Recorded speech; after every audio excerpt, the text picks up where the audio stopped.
The reflection in the train window showed a woman Lena barely recognized, deep circles under her eyes, a dull gaze, and a smile that had long ceased to appear. She adjusted the strap of the suitcase on her shoulder, her only belonging after leaving behind 7 years of marriage. The suitcase was heavy enough to make her slightly bend, but it did not carry nearly the same weight as her heart. "Platform 4, train bound for..." The metallic voice of the station's speaker mingled with the bustling passengers, but Lena didn't need to hear the destination. She knew exactly where she was going, back to the small town where she grew up, to her mother Bernice's house. The memories of the final argument with Paul still echoed in her mind. "You'll never be anything more than that, Lena. A dreamer who can't deal with the real world. That's why I have to make the decisions for both of us," he had said in that calm, controlled voice he always used to belittle her, making his words sound like concern when they were, in fact, invisible chains. After years of hearing variations of this same phrase, something inside her finally broke, or perhaps finally set free. Instead of swallowing her tears as she always did, she simply nodded, went to the bedroom, grabbed the suitcase that had been ready for weeks under the bed, and left. Paul didn't even follow her. Perhaps because he didn't believe she would really leave, or because, deep down, he no longer cared. Now, sitting on a wooden bench at the station, Lena watched the people passing by. Families together, couples holding hands, hurried executives. Everyone seemed to have a purpose, while she felt like a blank page, an empty notebook. The thought made her smile bitterly. Notebooks. She used to fill them with stories, poems, and dreams. How many years had it been since she last wrote? 3? 4? Paul always said it was a waste of time, that she should focus on real things, and gradually, without realizing it, she had allowed her voice to be silenced, one word at a time. The train would arrive in 20 minutes. Lena opened her bag and took out a sandwich wrapped in aluminum foil, her last meal in the house that had never felt like home. As she unwrapped the bread, her trembling fingers let a piece fall to the ground. "Let me get that for you."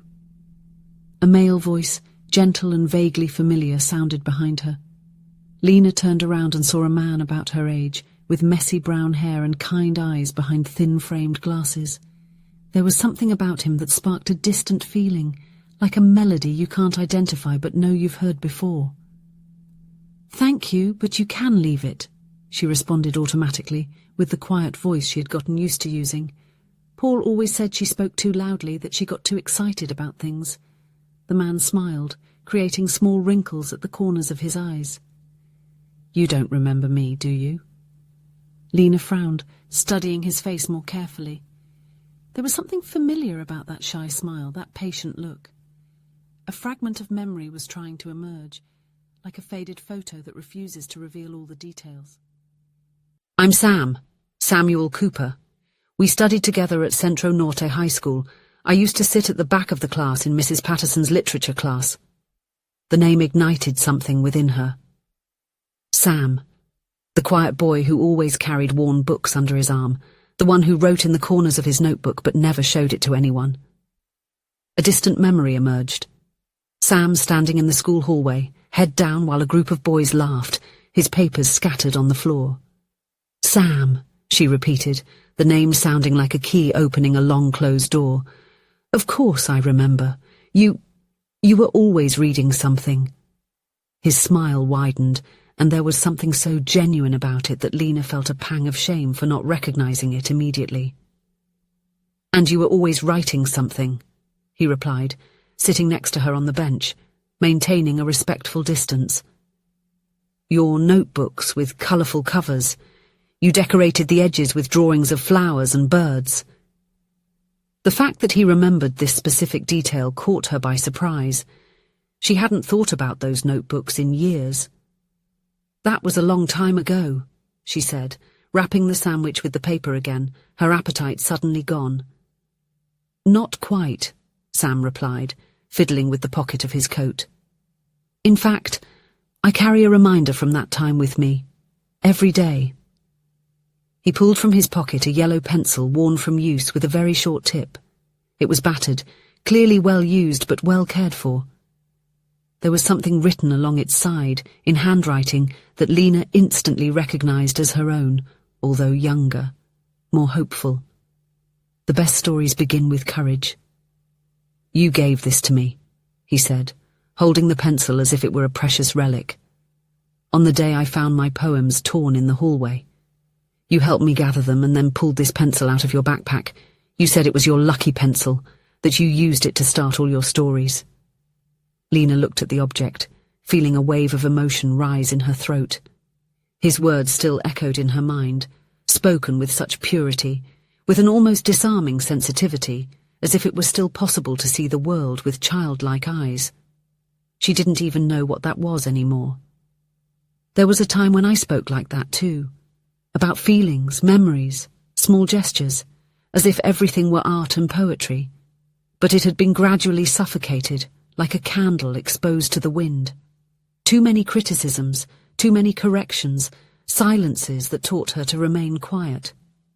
Now, hearing someone speak with an open heart unsettled her. It hurt beautifully. It was like remembering who she once was and no longer knowing how to be that person again. The memory came back in flashes. The skinny boy with glasses too big for his face, papers scattered on the shiny hallway floor, cruel laughter echoing off the walls. She had stopped, knelt to help. She had read one of the poems while picking them up, something about stars and loneliness that touched her deeply. "You said I shouldn't stop writing just because some people didn't understand," Sam continued, his voice soft as if reciting a prayer. "You said words have power, and that someday mine would find the right people." Lena felt tears forming, a reaction that surprised her. When was the last time she had cried for something other than sadness or frustration? "I can't believe you've kept this for so long," she said, looking at the worn-out pencil. "It must be about 15 years. 17, actually," he corrected with a shy smile. "And yes, I kept it because you were right." Sam opened the backpack he was carrying and took out a book. On the cover, his name, Samuel Cooper. The title, Paper Constellations, shimmered in silver letters against a midnight blue background speckled with stars. "My third book," he explained, offering it to her. "I published the first one 10 years ago. Poetry, mainly, then some short stories. This is a collection of chronicles." Lena took the book with trembling hands, opening it to the first page.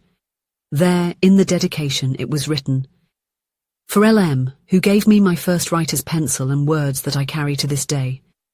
The best stories truly begin with courage." "LM," she murmured. "Lena Moretti. My maiden name." "I tried to find you a few times over the years," Sam admitted. "I wanted to thank you, but then you got married, changed your name." "Lena Harrington," she said automatically, and then with sudden conviction corrected herself. "No, Lena Moretti. I'm going back to being who I was." The loudspeaker announced that the train was approaching the platform. Lena looked at the suitcase beside her, at the book in her hands, at the pencil Sam was still holding. "I'm going home," she said, more to herself than to him. "To my mother's house. I have just left my husband." She didn't know why she was telling this to an almost stranger, but there was something about Sam that inspired trust, as if he were an old friend re-encountered after years of separation. "I understand," he replied, without judgment in his voice. "Sometimes we need to go back to the beginning to find a new path." The train stopped at the platform with a screech of brakes. Doors opened, people began to disembark. "That's my train," Lena said, standing up and adjusting the suitcase on her shoulder. Sam stood up as well, extending the pencil to her. "I think it's time to return this. Maybe you'll need it now." Lena looked at the pencil, that small object that had meant so much to someone. A simple act of kindness that she didn't even remember doing, but that had changed another person's life. "No," she said softly. "Keep it. It seems to have worked well for you." "Then let me give you something in return," Sam insisted, opening his backpack again. He pulled out a new notebook with a brown leather cover and handed it to her. For when you're ready to start writing again. Lena took the notebook, feeling its comforting weight in her hands. How do you know I stopped? Sam smiled, a gentle smile that lit up his entire face. Because I read your stories in the school's literary magazine. I remember each one of them. Someone who wrote like that would never stop completely, unless something prevented them. The train doors started to emit the warning sound indicating they would soon close. Lena looked at the notebook, at the train, and at the man in front of her. I need to go, she said, taking a step toward the train. Can I write to you? Sam asked quickly. Or call you, just to know that you arrived safely. Lena hesitated for just a moment. For years, Paul had controlled whom she talked to, criticizing her friendships until, one by one, they disappeared. But now she was free. Free to decide. I would like that, she replied, pulling a piece of paper from her bag and writing down her number. It's my mother's number, but you can leave a message for me. He took the paper carefully as if it was something precious. Have a good trip, Lena Moretti, he said, pronouncing her maiden name with a respect that made something inside her warm up. Bernice Moretti's house smelled of cinnamon and coffee, just as Lena remembered. The yellow kitchen walls, the floral curtains, the old clock on the wall that was always 5 minutes slow. Everything was the same, as if time had stopped while she was away. My daughter, Bernice said, hugging her tightly. Petite and energetic at 65, her mother still had that presence that filled any room. You are home now. That night, after spending the day talking with her mother, she lay down on her childhood bed. Lena opened the notebook Sam had given her. The blank pages seemed intimidating at first, but also inviting. She grabbed a pen from the bedside table and, after a moment of hesitation, began to write. Today I left with just a suitcase. The words came slowly at first, then faster, like water breaking through a dam. She wrote until her hand ached, until her eyes burned with fatigue. When she finally fell asleep, the notebook still open by her side, Lena dreamed of trains, yellow pencils, and possibilities. The next day, the phone rang. Lena? It's Sam. Just wanted to know if you arrived safely. The conversation lasted 2 hours. He talked about his work as a literature professor at the local university, about his books, about how he still returned to that same station every week to visit his mother in the nursing home. I never imagined I would find you there, he confessed. I thought it was a sign. In the following months, phone calls became routine. Sam sent books by mail, classics, contemporary poetry, his own works. Lena devoured each one, rediscovering her love for literature that had been stifled for so long. The brown notebook filled up and was replaced by another, then another. She began sending her writings to literary magazines, receiving more rejections than acceptances, but each yes was celebrated as a great victory. Paul called once, his voice alternating between pleas and accusations. You will come back, he said, not as a request, but as a statement. You always come back. Not this time, Lena replied, surprising herself with the firmness in her voice. When she hung up, she realized her hands weren't trembling. A year after her return, Sam invited her for coffee. Sitting in the small-town cafe, he seemed as nervous as she was. I have a proposal, he said, placing a card on the table. The university is offering a creative writing workshop for beginners. I thought maybe you could teach a few classes. Lena looked at the card, incredulous. Me? But I barely started writing again. I have no qualifications, I don't have... You have everything that is necessary, Sam gently interrupted her. I've read your texts, Lena. There's something there, something real. And besides, you understand what it means to lose your voice and find it again. There are many people who need to hear that. The workshop started with only 5 students, but soon grew to 12, then 20.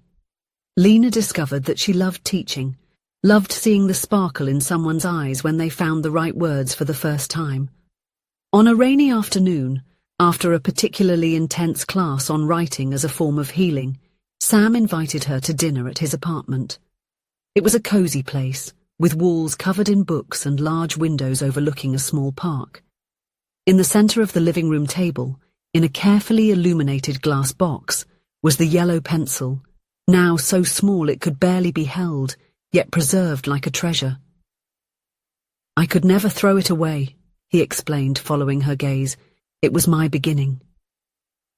That night, as the rain gently tapped against the windows, Lena told Sam about Paul, about the years of subtle and not-so-subtle criticism, about how she had been convinced that her dreams were childish, her ideas irrelevant, her voice unnecessary. "I believed him," she said, with tears finally coming. "For so long I believed he was right." Sam held her hand across the table, his eyes full of an understanding that needed no words, and for the first time in years, Lena felt truly seen. 2 years later, Lena Moretti published her first book, a collection of short stories titled The Suitcase. On the night of the release, the small bookstore in town was filled with familiar faces, workshop students, rediscovered friends, her mother beaming with pride. Sam was by her side, as he had been throughout the entire process, from the first draft to the final review. Their relationship had grown slowly, built on mutual respect and admiration. There was no rush, no pressure, just two people rediscovering together what it truly meant to love and be loved. When the last person left the event, Sam took a small box out of his pocket. "I know you said you don't want to get married again," he began, his voice trembling with nervousness, "and I completely respect that. This is not a ring." Inside the box was a silver chain with a small heart pendant. 4 years later, when their daughter, Sophia, turned 3, Lena found the little girl sitting in the office of the house they shared, scribbling on a piece of paper with what was left of the old yellow pencil, now so small that her little fingers could barely hold it.